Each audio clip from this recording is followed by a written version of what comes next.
Magandang araw mga ka-JDA Channel. Ito po inyong lingkod, Jason De Asis, na muling magbabahagi ng ilang mahalagang impormasyon na ating nasasagap hindi lamang sa social media kundi maging sa radyo, telebisyon at sa ating mga nababasa. Alam po ninyo, meron tayong isang reaksyon kaugnay sa pagkakahulit nitong si Binbin Pham, isa pong dayuhang sangkot sa Peking recruitment para sa maaktibo at retiradong sundalo. Ito po ay nagsisilbing babala sa lumalalang banta ng cybercrime at dayuhang pakikialam sa pambansang seguridad ng Pilipinas. Kaya nga po ang ganitong uri ng operasyon, mga kaibigan, lalo na direktang tinatarget ang mga sundalo na may posibleng access sa sensitibong impormasyon ay nagpapakita ng seryosong panganib sa seguridad ng bansa.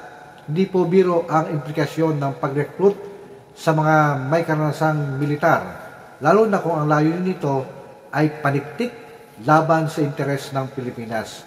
Kaya nga po ang kahalagahan ng cybersecurity, ipinapakita ng insidenteng ito na ang social media ay nagiging epektibong kasangkapan ng panlilinlang at manipulasyon. Ang paggamit po ng mga Peking consultancy tulad ng James Consultancy at Oxford Consulting ay malinaw na paraan upang magmukhang lehitimo ang operasyon.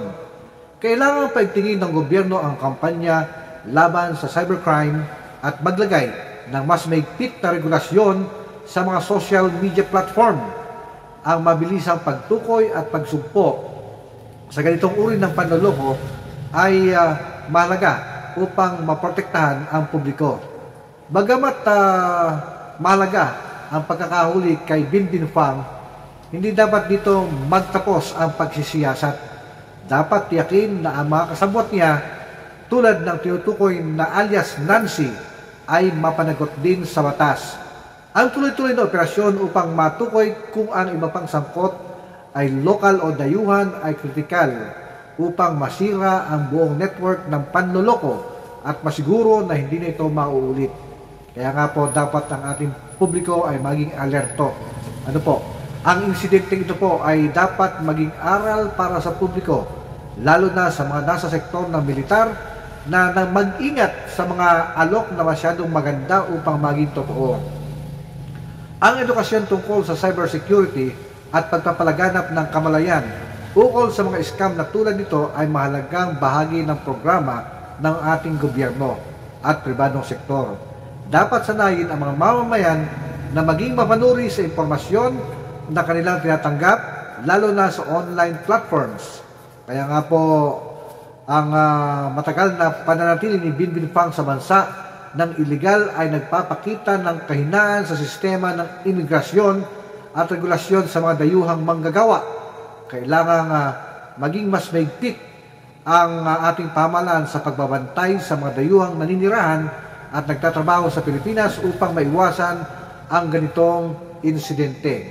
Kaya nga po ang insidente ito ay isang paalala na sa makabagong panahon, hindi lamang sa pisikal na mundo nagaganap ang labanan, kasama na rin po ang cyberspace.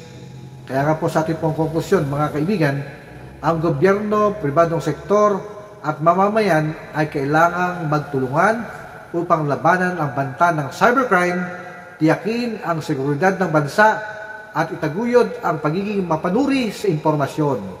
Ang ganitong uri ng pagsasamantala ay hindi dapat palagpasin, dapat manaig ang hustisya upang mapanatili ang tiwala ng publiko sa sistema at masiguro ang kaligtasan ng ating bansa mula sa mga banta ng dayuhang impluensya at panloloko. At yan po mga kaibigan, ang ating binabahagi ngayon, hindi po nakasama sa JDA Channel, Jason De Asis.